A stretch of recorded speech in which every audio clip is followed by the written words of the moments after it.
Aliens were caught on camera. Listen to me, guys, and I don't think this is an optical illusion.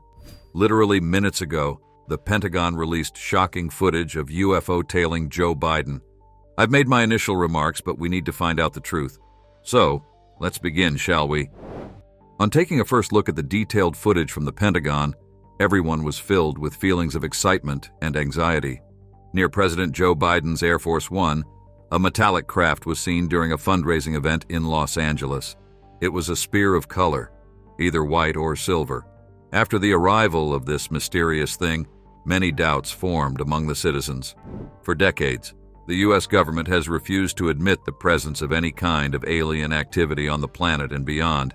But this video of that object, which was near the president's jet, shows an entirely different story. It appears that Biden was the final point of their visit because they were not satisfied with how the government had denied their presence. This incident was a surprising turn of events. Two brothers, Peter and Joshua Solorzano, were waiting to record a video of the president's arrival during his visit to LAX. None of them were aware of how the day would turn out to be. Something unusual happened unexpectedly while the two F-35 fighter jets were guarding the sky for the commander-in-chief. 3 times, the video displayed an unknown white object on the screen. The first sighting occurred at around 10 o'clock. An unidentified flying object was observed moving above the Air Force One plane. This movement was reported at 18 o'clock hours. Even though Peter was in the initial encounter, he was not sure what he was supposed to look for. An unknown object moved rapidly on the screen, which left the Solorzano brothers shocked.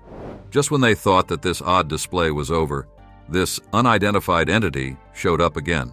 The brothers noticed the odd behavior of Air Force One, and this increased their worry regarding its safety. Joshua seemed uncomfortable and commented that it was odd. Their equipment had already been installed, and there wasn't a day they weren't vigilant about everything. As minutes passed, the tension escalated when the mysterious flying object appeared on camera for the third and final time at 11 o'clock. They were shocked to encounter something astonishing while planning their usual daily activities. As observed back in the footage, Joshua confessed in public that he was terrified by whatever was happening, and he did not know what he and the others were going to face. Some wondered if it was a balloon or something unknown. The confusion shown in the clip gripped people's attention. The number of questions started to increase. What was the sighting of the UFO doing in such proximity to Air Force One? Was it kind of a coincidence, or was something more deliberate planned? Revealing such pictures or videos will certainly create problems for the government. They have been rejecting the idea of having any connections with aliens for a long time. With the video being brought forward, people have become more curious about their concerns. During President Joe Biden's recent trip to Los Angeles, he was tailed by a flying object that couldn't be identified. The brothers declined to make a statement about this to news channels. What is the reason that they chose to be silent? I think it's possible they were asked to be quiet about it by the government, but nothing can be sure about that. The object was quickly dismissed by the authorities as an out-of-course balloon. The video was reviewed by a well-known UFO debunker, Mick West, who believed the object could be a balloon. The movement observed was an optical illusion caused by how closely the balloon was placed beside the camera. Was this explanation understandable by the audience? Then with that, another incident led to more suspicions. The decision of the Pentagon to change the name of UFOs through UAP has created a keen sense of curiosity within everyone. Since 2004, over 500 encounters between UAPs and the military have been reported, and to address this, a new team was appointed by the government. Few events can be defined, like the UFOs and weather balloons. On the other hand, some are hard to explain. When the same things happened over and over again, NASA chose a head for UAP exploration. This shows the dedication of NASA in a quest for possible threats to U.S. safety. In what ways does the rebranding change our thinking in meetings with mysterious encounters? The U.S. government's declaration about not seeing any UFOs is so different from what the Navy leaked video showed last month. There was a circular visible object noticed by a camera flying near a U.S. ship. This footage was retrieved from the location at San Diego Bay by filmmaker Jeremy Corbell. Mostly, cases of UFOs are rejected as the eyewitnesses are not considered credible. This footage was filmed by a Navy person inside the Combat Information Center, where mobile phones are restricted. I think this had to be solid evidence. The government refused to accept the strong proof. that proved the existence of UFOs. What is the reason that made the government so strong on the idea of denying the sightings? Was this event going to change the approach of the governments for future events? This refers to those incidents that are not easy to explain because of being unusual. What kind of effect this reclassification could have on the public perception, and how does it change the government's way of reporting its financial disclosure?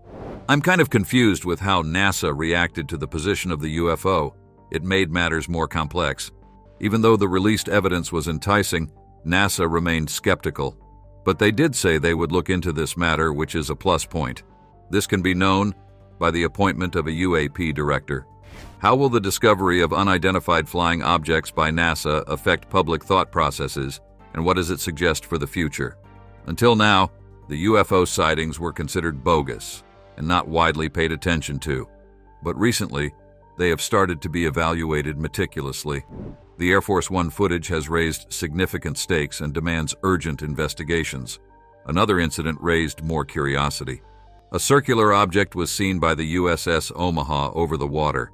It disappeared after a while before it could be identified. The USS Omaha crew spotted a suspicious item, and to examine it, a helicopter was released. But later on, military personnel said that it had splashed in the water, indicating that it had gone in. The search made by Omaha and a nearby submarine was widespread, but there was no trace of the object found. The UFO sighting happened while 3 other warships were also encountering these mysterious objects. This footage brings up another bizarre feature of these objects. It shows that even our waters are in danger to these unknown species. The movements that were seen in the video captured by the UFO were entirely different from what we saw in an aircraft or a drone. The unusual thing was that the object lost its line of sight as soon as it dipped into the water. The brightness appeared to have just disappeared into thin air with no aircraft or drone debris in sight. I find it hard to believe that something can just vanish in thin air. There has to be some logic behind it. The concept of a living extraterrestrial being underwater is not that impossible to think about. Water is the major part of the Earth's surface. 70% of it and half of the Earth's surface remains a mystery because only 5% has been explored. Some sightings were reportedly seen around naval bases, nuclear silos, and in Alaska. It has led people to wonder if there are indeed underwater bases present or not. It is believed that in Alaska, certain valuable evidence of UFOs in an underwater base is about to be found. Some researchers, including Johnny Enoch, have been keenly observing the Triangle Base in Alaska as reported by the locals. It suggests possible illegal creature activities in their Triangle bases. Beverly Sue Waltz, one of the witnesses who survived, stated that she had seen thousands of flights coming out of the ocean. Beverly stated that she watched the items moving toward the sky using a pillar lens. This idea negates Mary Ziegler's claim that all lives matter because it's not going to change the systemic racism within police departments and schooling systems. The questions that are being raised due to these peculiar encounters between the aliens and ourselves continue to be a cause of confusion, not just for researchers but for the general population as well. Is there any guarantee that we are in complete safety from supernatural beings? Why are they on our planet and why no government organization has made them legal? Let me add one more thing over here. The White House is a haunted place. This is not my personal opinion. This is what many of its residents have quoted on several different occasions. Some of the most famous ghosts include Abraham Lincoln, who has been seen by many people, including First Lady Grace Coolidge and Queen Wilhelmina of the Netherlands. Other ghosts include Thomas Jefferson, who plays his violin in the Yellow Oval Room, and Dolly Madison, who protects the Rose Garden. William Henry Harrison, the first president to die in the White House, haunts the attic. There are also lesser-known spirits, such as an unnamed British soldier who perished during the War of 1812 and roams the White House grounds holding a torch, and David Burns, who owned the land on which the White House now stands and has been seen or heard in the Yellow Oval Room. With that, I am going to end today's video. Feel free to watch my earlier videos and subscribe for further revelations in this ever-changing world.